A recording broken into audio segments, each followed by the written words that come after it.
Hi.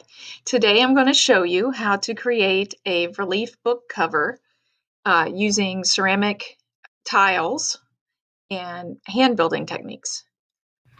So these are some tiles that other people have created, and some of the relief is kind of a high rising relief, and then some of it's really low, but it's got lots of little details in it.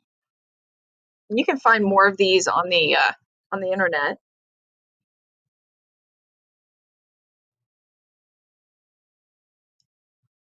That one I think is a bee on a honeycomb.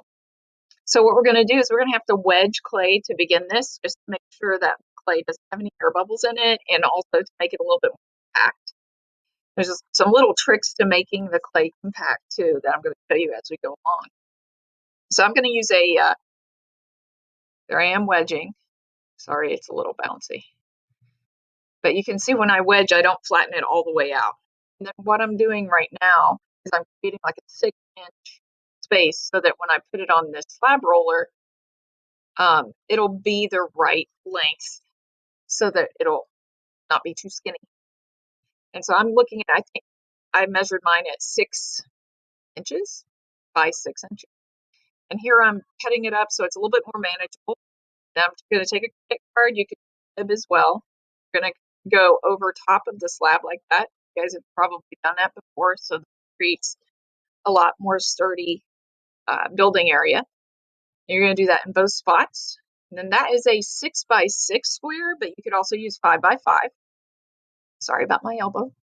It's kind of tricky to do if you're the only one videotaping yourself. So I'm going to create that. I'm going to save that scrap for later.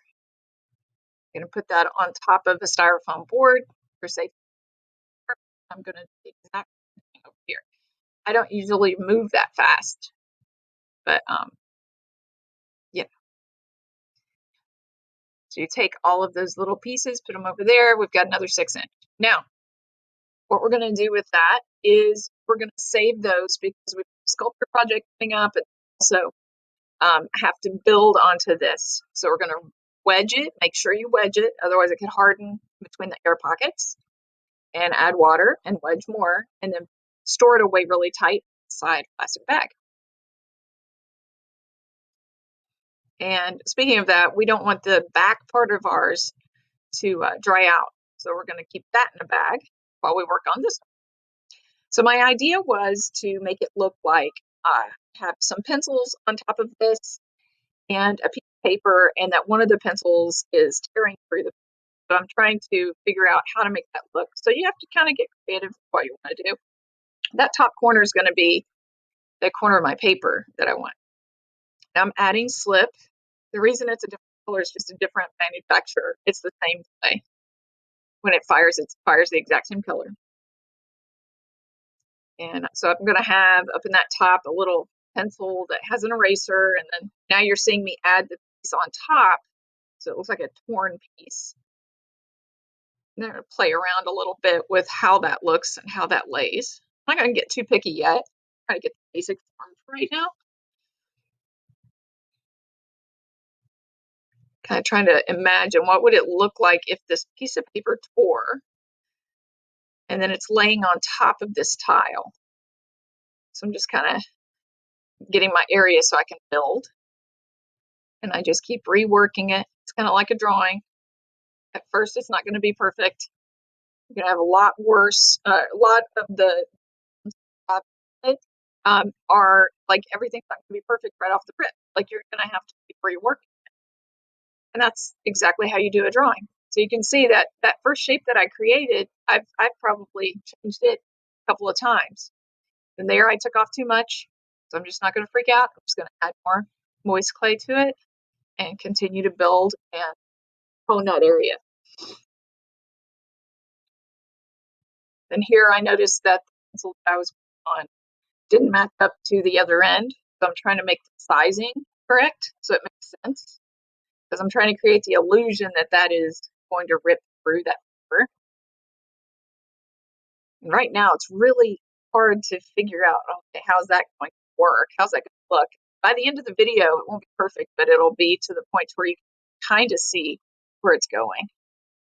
Right now I'm trying to make all the pencils look like they're from the same package so that they all look similar. And I'm using 3 pencils or parts of pencils because usually angles and groupings of odd numbers are more interesting for the viewer and they'll stay there longer. So now I've divided out where the paper's going to go.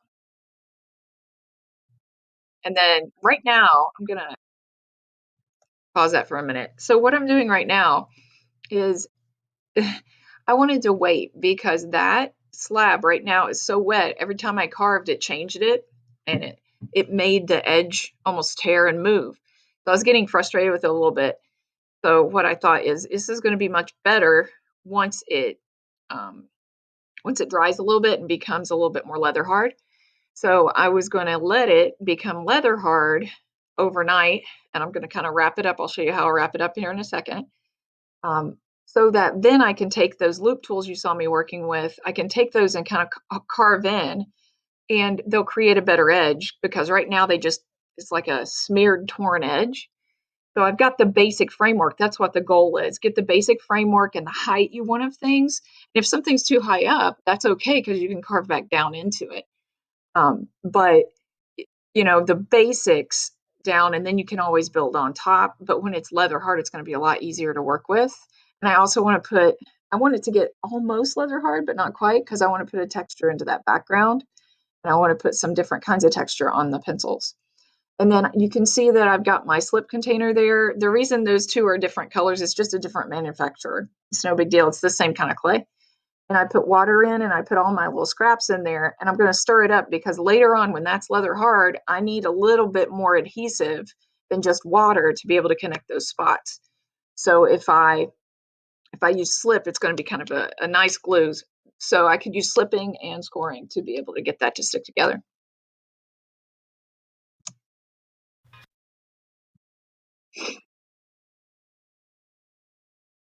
So you can see I'm kind of stirring it up. I want it almost like a paste. So I'm going to let that sit, close that up, and then create like a balloon effect over top so that later on it's leather hard. It'll be easier to work with.